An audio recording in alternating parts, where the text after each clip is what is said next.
Are you considering pursuing higher education in Australia or the United States? How do Australian and American universities stack up when compared to each other and the rest of the world? Whether you're an international student or a local, this video will provide valuable insights into the world of higher education in Australia and the US. Can you hear the thunder? Oh, you better run, you better take cover. Oh. When it comes to higher education, both Australia and the US are renowned for their excellence. But which one comes out on top? As a potential student, this is a crucial decision that can shape your future.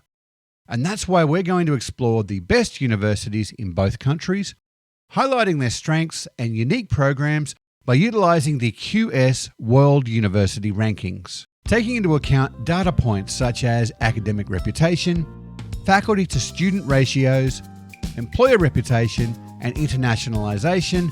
The QS rankings are released annually, and this year they rated over 1,400 institutions in more than 100 countries. So how do we stack up? Let's find out at number 10. The University of New South Wales. Since its founding in 1949, this Sydney-based university has made an ongoing commitment to improve and transform the lives of Australians through research and education. With over 63,000 students from more than 130 countries, it's not surprising that it rates very highly for international students too. Its 4 main campuses are in the Sydney CBD, suburbs of Kensington and Paddington, with an additional campus in Canberra. Notable alumni include Rebel Wilson, the King of Thailand, former Australian Prime Minister Scott Morrison, and King Tupou VI of Tonga. Up next at number 9, the University of Sydney. Founded in 1850, it is the oldest university in both Australia and Oceania, and it was one of the world's first universities to admit students solely on academic merit and opened its doors to women on the same basis as men. The university comprises 8 academic faculties and university schools, through which it offers bachelor, master, and doctoral degrees, and has students from over 150 countries. The University of Sydney is also a leader in research and innovation. From medical breakthroughs to technological advancements, its researchers have made significant contributions to various fields, including medicine, engineering, and the sciences. Notable alumni include Australian supermodel Elle Macpherson, who studied law there, current Australian Prime Minister Anthony Albanese, and former Prime Ministers Malcolm Turnbull, Tony Abbott, and John Howard. At number 8, Cornell University. Located in Ithaca, New York, with 15,000 students and a 10% acceptance rate, Cornell is known for a more relaxed academic standards compared with the other members of the Ivy League.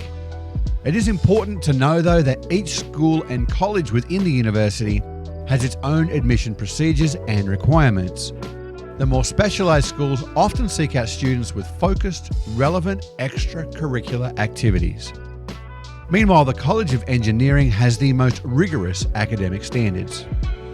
Cornell is known for many programs, particularly hotel management, engineering, and architecture. Notable alumni include Superman himself, Christopher Reeve, Arizona politician Gabrielle Giffords, Mae Jemison, who went on to become the first black woman in space, and comedian Bill Maher.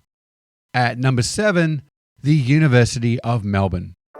Consistently ranked as one of the best universities in the world for research and teaching, the University of Melbourne is Australia's highest-ranking tertiary institution. Established in 1853, it is the second oldest university in Australia, and it consistently ranks highly in fields such as arts and humanities, social sciences, life sciences, engineering and technology, and medicine. The main campus is in Parkville, located on the fringe of Melbourne's business district. There are also 5 research institutes, one of which was responsible for the development of the cochlear implant in the 1970s. Notable alumni at the University of Melbourne include actresses Cate Blanchett and Portia de Rossi, WikiLeaks founder Julian Assange, the first Australian female Prime Minister Julia Gillard, and former Prime Minister Harold Holt, who disappeared while swimming and was never found again in 1967. At number 6, the University of California, Berkeley. Founded in 1868, it was the first university in the University of California system, and it is the second oldest institution of higher education in California. With 30,000 undergraduate enrollments and a 17% acceptance rate, the university is a 20-minute drive from San Francisco.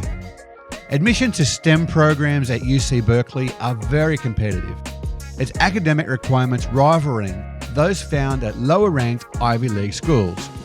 UC Berkeley offers 150 different undergraduate majors and minors from architecture to Scandinavian through its 5 colleges and 1 school. Notable alumni include NFL quarterback Aaron Rodgers, American soccer player Alex Morgan, Stuart Copeland, who played drums for the Police, and co-founder of Apple, Steve Wozniak.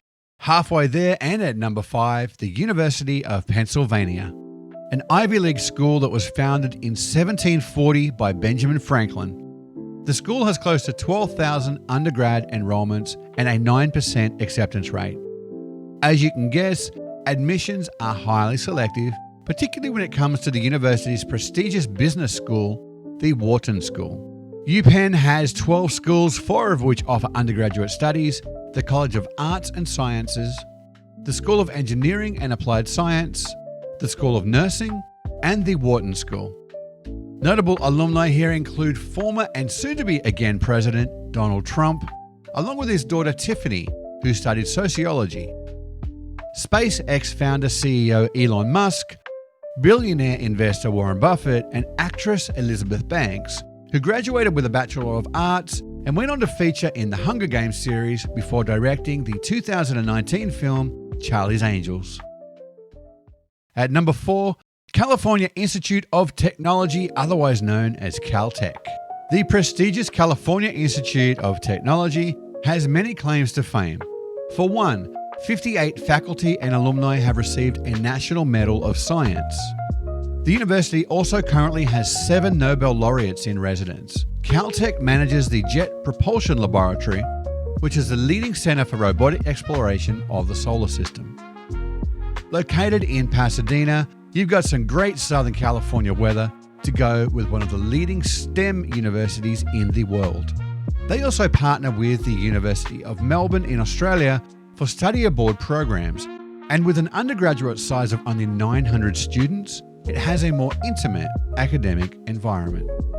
Notable alumni include business tycoon Howard Hughes, scientist Linus Pauling, who became the only person to have won 2 unshared Nobel Prizes, and Italian-born film director Frank Capra, who went on to win 6 Academy Awards. At number 3, Stanford University. Year after year, Stanford ranks among the most difficult colleges to get into, which has cultivated a campus populated with accomplished professors, brilliant students, and an achievement-focused attitude.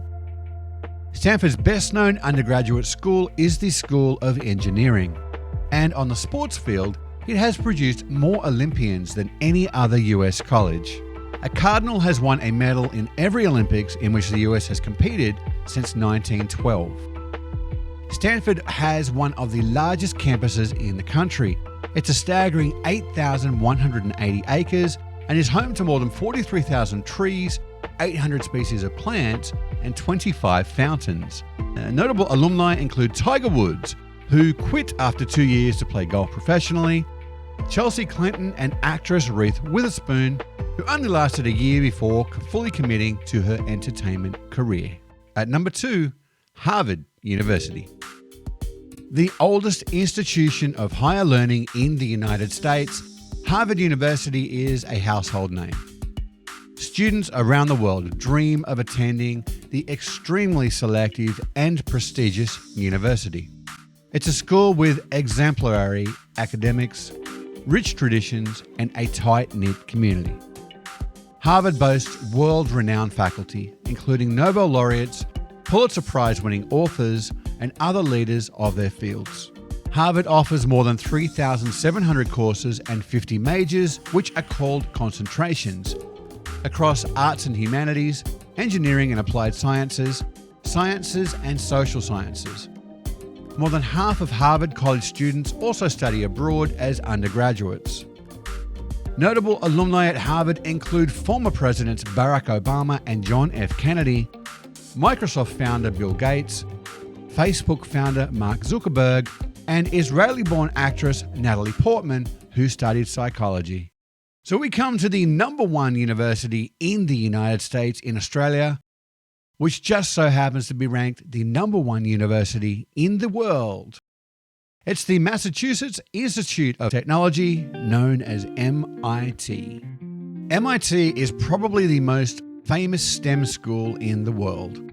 The prestigious university established in 1861, and it shares the city of Cambridge, Massachusetts, with the university that we just spoke about, Harvard. MIT is located right along the Charles River, offering stunning views of the Boston skyline. It was founded with the purpose of accelerating America's Industrial Revolution. Majors here are called courses and known by numbers rather than names, and the school is well known for its programs in engineering and physical sciences. Notable alumni include Israeli Prime Minister Benjamin Netanyahu, former astronaut Buzz Aldrin, and UN Secretary General Kofi Annan. So with a collective 10 universities in the world's top 20, you can see the strength that we have in both Australia and in the United States when it comes to tertiary education. It's no wonder that so many students from around the world see both of our countries as the pinnacle of education. Thanks for joining me today. I would love to hear your thoughts in the comments. Which country do you think has the best universities and why? Don't forget to hit that subscribe button for me. Stay connected for when our weekly content is released. And I'll catch you again on From Down Under to Down South.